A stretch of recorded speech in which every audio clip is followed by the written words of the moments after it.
സൈനികരായിരിക്കുന്ന എല്ലാ ദൈവമക്കൾക്കും രക്ഷകനുമായ യേശുക്രിസ്തുവിന്റെ നിസ്തുലമായ നാമത്തിൽ വന്ദനം അറിയിക്കുകയാണ്. ഇന്ന് പ്രകാരം മാറ്റമില്ലാത്ത ദൈവവചന ചിന്തയിലേക്ക് നമ്മൾ ഒരുമിച്ച് കടന്നു പോവുകയാണ്. വിശുദ്ധ വേദപുസ്തകത്തിൽ പഴയ നിയമത്തിൽ ഉൽപ്പത്തി പുസ്തകത്തിൽ മക്കളെ അപ്പന്മാര് അനുഗ്രഹിച്ചിരുന്ന പതിവ് നമുക്ക് കാണുവാൻ സാധിക്കും. ഇസ്ഹാക്ക് തന്റെ മക്കളെ അനുഗ്രഹിച്ചു, യാക്കോബ് തന്റെ മക്കളെ അനുഗ്രഹിച്ചു, യോസേഫ് തന്റെ മക്കളെ അനുഗ്രഹിച്ചു, അബ്രഹാം അതേപോലെ അനുഗ്രഹിച്ചു. ഏത് ഭാഗങ്ങളിൽ നോക്കിയാലും പൂർവ്വപിതാക്കന്മാർ മക്കളെ അനുഗ്രഹിച്ചതായിട്ട് നമുക്ക് കാണുവാൻ കഴിയുന്നു. സാധാരണ അനുഗ്രഹം മരണത്തിന് മുൻപാണ് കൊടുക്കുന്നത്. ആ അനുഗ്രഹം എന്ന് പറയുന്നത് മൂത്ത ആൺമക്കൾക്കാണ് ആ അനുഗ്രഹം സർവ്വസാധാരണമായി കൊടുക്കുന്നത്. എന്നാൽ ഉൽപ്പത്തി പുസ്തകം 27-ാം അധ്യായത്തിൽ ഒരു പിതാവ് തന്റെ മകനെ അനുഗ്രഹിച്ചതായി നമ്മൾ വായിക്കുകയാണ്. ഉൽപ്പത്തി പുസ്തകം 27-ാം അധ്യായം അതിന്റെ 36-ാം വാക്യം ഒരാളൊന്ന് വായിക്കണം. ഉൽപ്പത്തി പുസ്തകം 27-ാം അധ്യായം അതിന്റെ 36-ാം വാക്യം ആരെങ്കിലും ഒരാൾ നല്ലതുപോലെ വായിച്ച്. അതിന് അവൻ നിന്റെ സഹോദരൻ ഉപായത്തോടെ വന്ന് നിന്റെ അനുഗ്രഹം അപകരിച്ചു കളഞ്ഞു എന്ന് പറഞ്ഞു. അതിന് അവൻ നിന്റെ സഹോദരൻ ഉപായത്തിൽ വന്ന് നിനക്കുള്ള അനുഗ്രഹം തട്ടിയെടുത്തു എന്ന് പറഞ്ഞു. ഓരോ ബൈബിളിൽ ഓരോ രീതിയിലായിരിക്കും അത്. അപഹരിച്ചെന്ന് പറഞ്ഞാൽ, തട്ടിയെടുത്തെന്ന് പറഞ്ഞാൽ, പിടിച്ചുകൊണ്ട് പോയെന്ന് പറഞ്ഞാലും എല്ലാം വലിയ തെറ്റിന് ആയിട്ട് നമുക്ക് ചിന്തിക്കേണ്ട എന്ന് കർത്താവ് നമുക്ക് ഓർപ്പില്ല. 36-ാം വാക്യം, അവന് യാക്കോബ് എന്ന് പേരിട്ടിരിക്കുന്നത് ശരി തന്നെയല്ലോ, എന്നാൽ 2 പ്രാവശ്യം അവൻ എന്നെ വഞ്ചിച്ചുവല്ലോ, എന്റെ ജ്യേഷ്ഠാവകാശം അവൻ എടുത്തു, ഇപ്പോൾ ഇതാ എന്റെ അനുഗ്രഹവും തട്ടിയെടുത്തിരിക്കുന്നു എന്ന് പറഞ്ഞു. ഇനിയുള്ള ഭാഗമാണ് നമ്മുടെ ചിന്താ വാക്യം. എനിക്ക് വേണ്ടി ഒരനുഗ്രഹവും നീ കരുതി വെച്ചിട്ടില്ലയോ എന്ന് അവൻ ചോദിച്ചു. ആരാണ് ഈ ചോദ്യം ചോദിക്കുന്നതെന്ന് അറിയാമോ? യാക്കോബിന്റെ സഹോദരനായ ജ്യേഷ്ഠ സഹോദരനായ ഏശാവാണ്. ഇവരുടെ അപ്പൻ പ്രായം ചെന്ന് വൃദ്ധനായി കാണുമെന്ന് കാണത്തില്ലാത്ത അവസ്ഥയിലാണ്. ആ സമയം അനുഗ്രഹം മൂത്ത മകന് കൊടുക്കണം. നിലവിൽ ന്യായമായി അനുഗ്രഹം കിട്ടേണ്ടത് മൂത്ത മകനായ ഏശാവാണ്.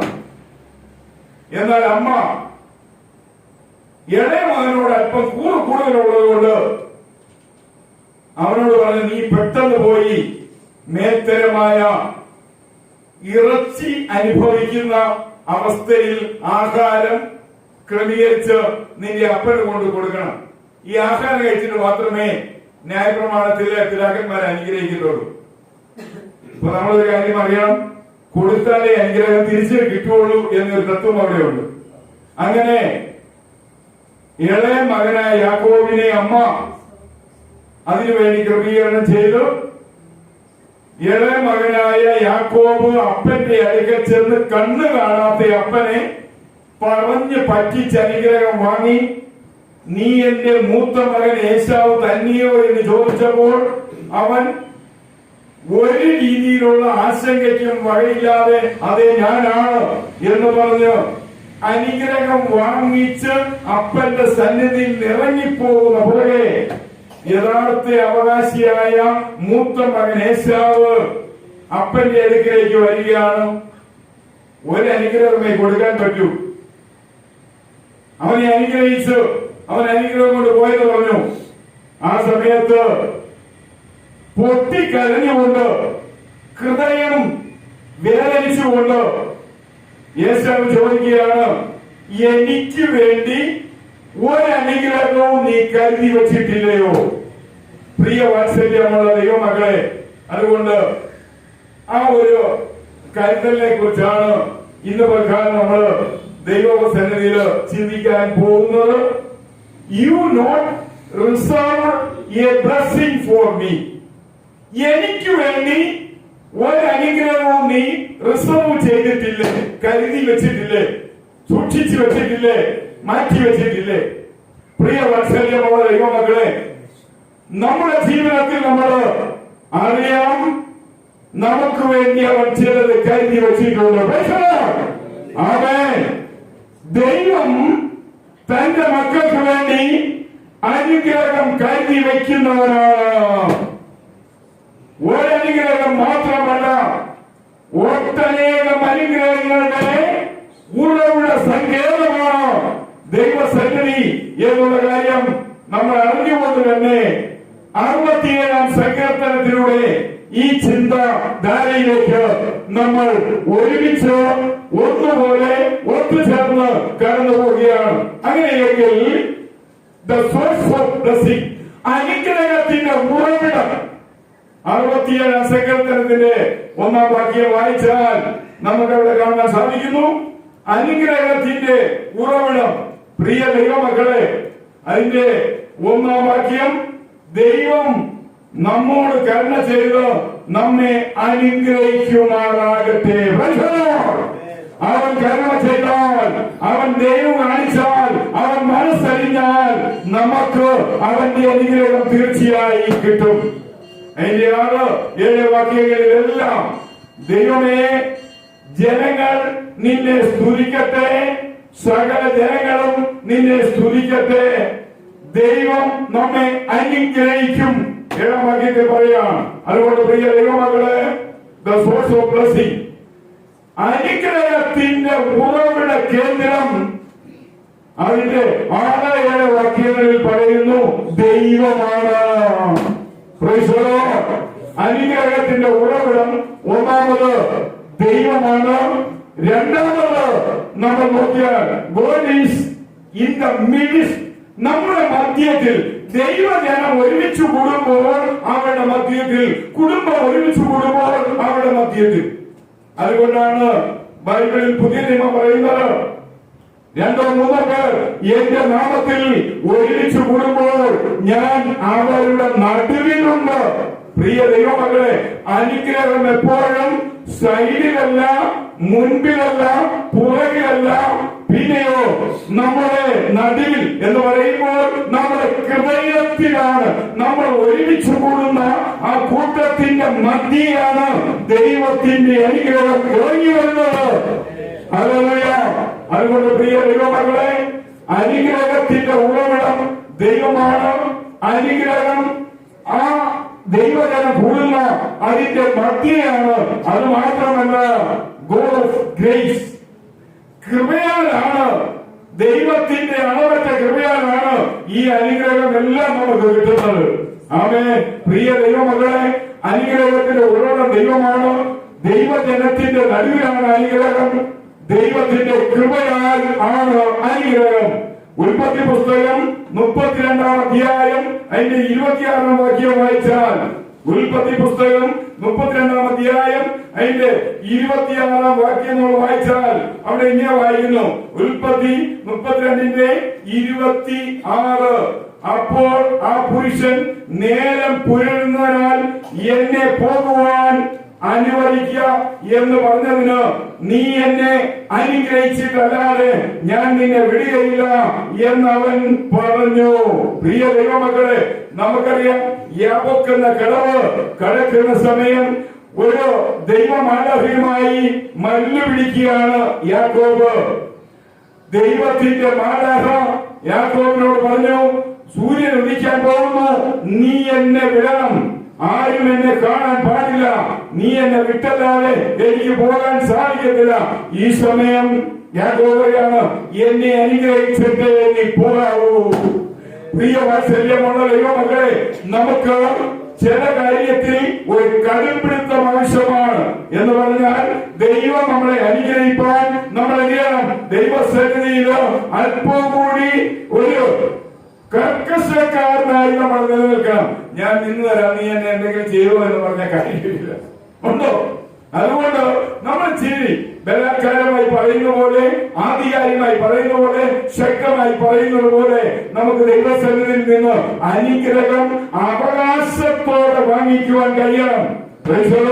അതുകൊണ്ട് പ്രിയ ദൈവമക്കളെ, ഈ അനുഗ്രഹത്തിന്റെ ഉറവിടം ഒന്ന് ദൈവമാണ്, രണ്ടാമത് ദൈവജനത്തിന്റെ മധ്യത്തിലാണ് ആ അനുഗ്രഹം, മൂന്നാമത് ദൈവത്തിന്റെ കൃപയാലാണ് അനുഗ്രഹം എന്ന് കാണാൻ സാധിക്കുന്നത്.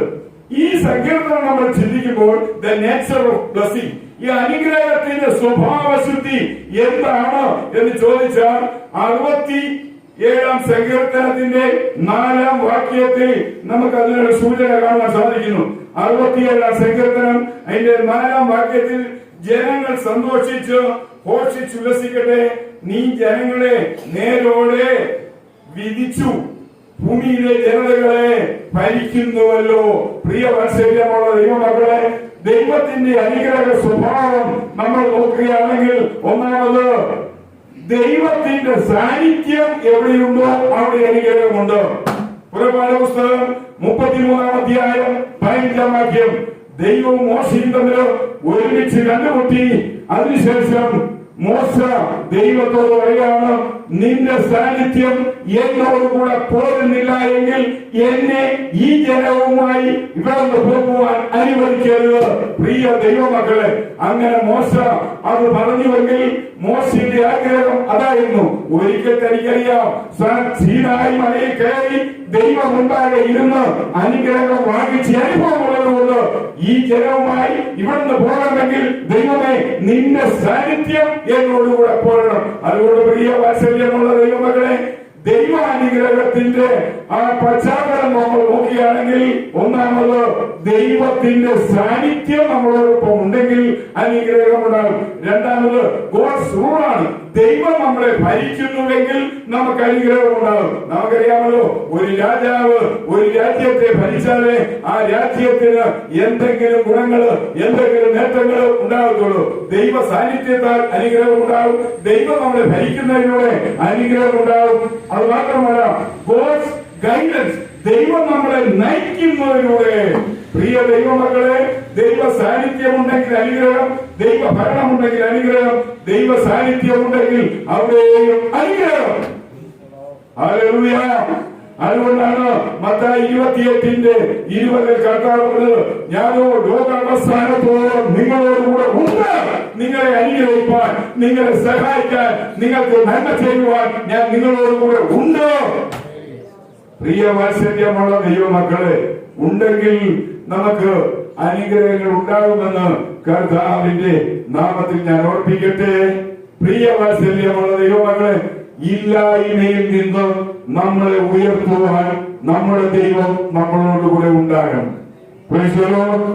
ഒന്നുമില്ലായ്മയിൽ നിന്ന് എല്ലാം നമുക്കുണ്ടാകുവാൻ എല്ലാം ഉള്ളവനായ ദൈവം നമ്മളോടുകൂടെ ഉണ്ടാകണമെന്ന് കർത്താവായ യേശു ക്രിസ്തുവിന്റെ നാമത്തിൽ ഞാൻ ഓർപ്പിക്കുകയാണ്. ഏതൊരു മനുഷ്യനും വളരെ താഴ്ചയിൽ നിന്നാണ് വളരെ ഔന്നത്യമാർന്ന അവസ്ഥയിലേക്ക് കടന്നു പോകുന്നത് എന്നുള്ള കാര്യത്തിന് ചർച്ചയില്ല. നിങ്ങൾക്കറിയാം, ഞാൻ കാണുന്നത് പോലെ ന്യൂസ് സംഭവങ്ങളും നിങ്ങൾ കാണുകയാണ്. ലോകത്തിൽ ലോക ഫുട്ബോൾ മത്സരം നടന്നുകൊണ്ടിരിക്കുകയാണ്. ഏതാണ്ട് ഇനി ഫൈനൽ മത്സരമാണ്.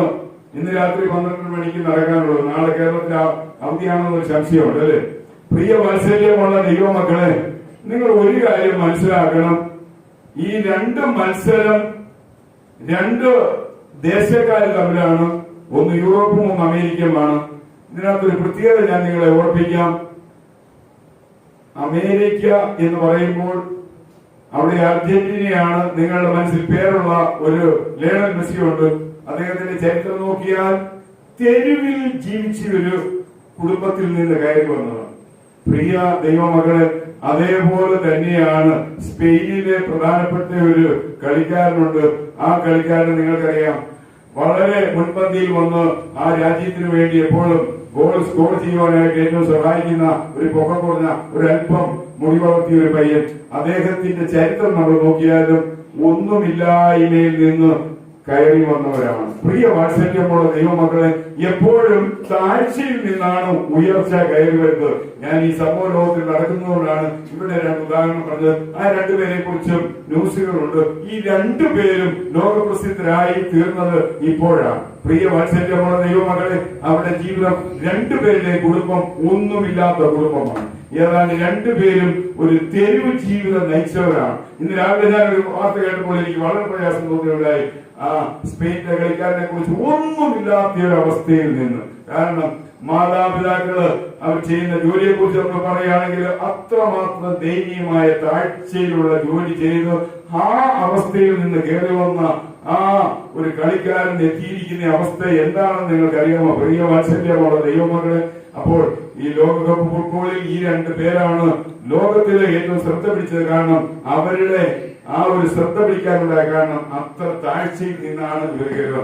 നമ്മളോട് ഈ ലയണൽ മെസ്സിയുടെ പോലെ ഭയങ്കര ഉദാഹരണയില്ല. അദ്ദേഹത്തിന്റെ ചരിത്രം നിങ്ങൾ നോക്കണം. ഒന്നുമില്ലാത്ത അവസ്ഥയിൽ നിന്ന് പട്ടിണി കോലങ്ങളുടെ ഇടയിൽ നിന്ന് കയറി വന്ന ഒരു മനുഷ്യനാണ് അദ്ദേഹം. ആരാണ് അദ്ദേഹത്തിന്റെ ഒരു പറയുന്ന അവർണ്ണനീയമായ പേര് പോലും നമ്മുടെ യേശുവിനോട് ചേർത്ത് മിശിഹ എന്നാണ്, അല്ലെ? പ്രിയ വാത്സല്യമുള്ള ദൈവമക്കൾ, ഞാൻ നിങ്ങളോട് പറയട്ടെ, എപ്പോഴും നമ്മൾ താഴ്ചയിൽ നിന്ന് കയറി വന്നാൽ ആ ഒരു കയറ്റം ഭയങ്കരമായിരിക്കും. പ്രിയ വാത്സല്യമുള്ള ദൈവമക്കളെ, അതുകൊണ്ട് ദൈവ സാന്നിധ്യമാണ് നമ്മുടെ ഉയർച്ചയ്ക്ക് കാരണം. ദൈവം നമ്മളെ ഭരിക്കുന്നതാണ് നമ്മുടെ ഉയർച്ചയ്ക്ക് കാരണം. ദൈവം നമ്മളെ നടത്തുന്നതാണ് നമ്മുടെ ഉയർച്ചയ്ക്ക് കാരണം. നിങ്ങൾ ഇത് കാണുമ്പോൾ ശ്രദ്ധിച്ചോളാം. ഇവരൊക്കെ ഒരു കളിയിൽ എന്തെങ്കിലും ഒരു ഇത് ചെയ്യുമ്പോഴത്തേക്കും ഇങ്ങനെ ചെയ്യുന്നതാണ്. ഇവരെല്ലാം കത്തോലിക്കരാണ്, ദൈവവിശ്വാസമുള്ളവര്. അപ്പൊ അവരെല്ലാം ആ കോർട്ടിൽ മൈതാനത്തിൽ നിന്ന് കോടിക്കണക്കിന് ജനങ്ങൾ കാണുക അവരുടെ അഭിമാനം. നമ്മൾ അവിടെയാണ് ചിന്തിക്കേണ്ടത്. അവരെല്ലാം ഇങ്ങനെ. അപ്പൊ ഇത് കാണുമ്പോൾ നമുക്കറിയാം അവരെല്ലാം കാത്തലിക്സ്, ക്രിസ്തീയ വിശ്വാസത്തിൽ കാത്തലിക് സമുദായക്കാരാണ്. ഇപ്പം 1000, 10,000 കോടിക്കണക്കിന് ജനങ്ങൾ ലോകത്തിൽ കാണുമ്പോൾ, അല്ലേ പ്രിയ ദൈവമകളെ, അവരുടെ നടുവിലും അവരുടെ വിശ്വാസമല്ലേ, അവരുടെ ദൈവം, അവരുടെ രക്ഷനെ കുറിച്ച് അവർ ഉയർത്തുകയാണ്. പ്രിയ വാത്സല്യമുള്ള ദൈവമകളെ, നമ്മുടെ ജീവിതത്തില് നമ്മുടെ താഴ്ചയിൽ നിന്ന് നമ്മുടെ ഔന്നത്യമാവുന്ന അവസ്ഥയിലേക്ക് നമ്മളെ കൊണ്ടുവരുവാൻ ഒറ്റയൊരാൾക്ക് മാത്രമേ കഴിയത്തുള്ളൂ. അത് നമ്മുടെ കർത്താവായ യേശുവാണ്. അവന്റെ സാന്നിധ്യം സദാസമയവും നമ്മളോട് കൂടി ഉണ്ടായിരിക്കണം. അവൻ നമ്മളെ നിയന്ത്രിച്ച് ഭരിക്കണം. അവൻ നമ്മളെ ഗൈഡ് ചെയ്ത് നമ്മളെ മുന്നോട്ട് നടത്തേണ്ടത് അനിവാര്യമാണ്. പ്രിയ വാത്സല്യമുള്ള ദൈവമക്കളെ, അങ്ങനെയെങ്കിൽ ദ പർപ്പസ് ഓഫ് ബ്ലെസ്സിംഗ്, അനുഗ്രഹത്തിന് വലിയ ചില ഉദ്ദേശങ്ങളിലൂടെ നമ്മൾ കാണേണ്ട ആവശ്യമാണ്. ദ നോളജ് ഓഫ് ഗോഡ്, ദൈവത്തിന്റെ അത്യന്തമായ പരിജ്ഞാനം. ആമേൻ. ആ പരിജ്ഞാനമാണ് നമ്മളെ ഔന്നത്യമാകുന്ന അവസ്ഥയിലേക്ക് കൊണ്ടുപോകുന്നത്. 67-ാം സങ്കീർത്തനം 2-ാം വാക്യം, 67-ാം സങ്കീർത്തനത്തിന്റെ 3-ാം വാക്യം നമ്മൾ നോക്കുമ്പോൾ വർഷിപ്പ് ഓഫ് ഗോഡ്, ദൈവത്തിന്റെ ആരാധന. അതിന്റെ 7-ാം വാക്യത്തിലേക്ക് പോകുമ്പോൾ ഫിയർ ഓഫ് ഗോഡ്, ദൈവ ഭയം. ആമേൻ. അതുകൊണ്ട് പ്രിയ ദൈവമക്കളെ, നമുക്ക് ദൈവത്തെ കുറിച്ചുള്ള പരിജ്ഞാനവും അവനെ ആരാധിക്കുന്ന ആരാധന ജീവിതവും അവനെ ഭയപ്പെടുന്ന ഒരു മാനസിക അവസ്ഥയും നമ്മുടെ ജീവിതത്തിൽ അനിവാര്യമാണെന്ന് കർത്താവായ യേശുക്രിസ്തുവിന്റെ നാമത്തിൽ ഞാൻ ഓർപ്പിക്കുകയാണ്. ഞാൻ ഈ സങ്കീർത്തനം പഠിച്ചപ്പോൾ ഇതിനൊരു പ്രത്യേകത ഉണ്ടായത്, 3 ടോപ്പിക്കില് 3 പോയിന്റ്. അങ്ങനെ ആ 390 പോയിന്റിൽ എത്തിയപ്പോൾ ഞാൻ ഇങ്ങനെ അതിനെ ഒന്ന് അവസാനിപ്പിക്കുകയാണ്. ആത്മാവിന്റെ ഫലം സ്നേഹം, സന്തോഷം, സമാധാനം, ദീർഘക്ഷമ, ദയ, പരോപകാരം, സൗമ്യത, വിശ്വസ്ത, ഇന്ദ്രിയ ജയം. കേട്ടോ?